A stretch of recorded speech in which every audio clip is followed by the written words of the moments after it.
সিলেটের বন্যার্তদের পাশে দাঁড়াতে এবং দ্রুত ত্রাণ পৌঁছে দিতে প্রধানমন্ত্রী শেখ হাসিনাকে আহ্বান জানিয়েছেন জাতীয় পার্টির প্রধান পৃষ্ঠপোষক রওশন এরশাদ। সন্ধ্যায় রাজধানীর গুলশানে নিজ বাসায় কো চেয়ারম্যানদের সঙ্গে বৈঠকে এ আহ্বান জানান তিনি। জাতীয় পার্টির পক্ষ থেকে বন্যার্ত এলাকায় ত্রাণ দেয়া হচ্ছে বলেও রওশন এরশাদ জানান।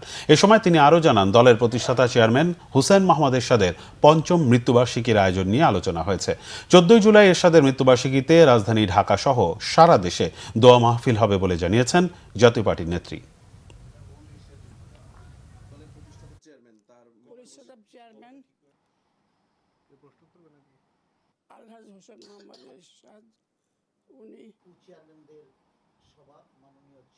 সিলেটে যে বন্যা হচ্ছে, সে বন্যা তো সাংঘাতিক বন্যা। কয়েকবারই বন্যা হলো, একবার হয়ে শেষ হলো, আবার বৃষ্টি হলো, আবার বন্যা হচ্ছে।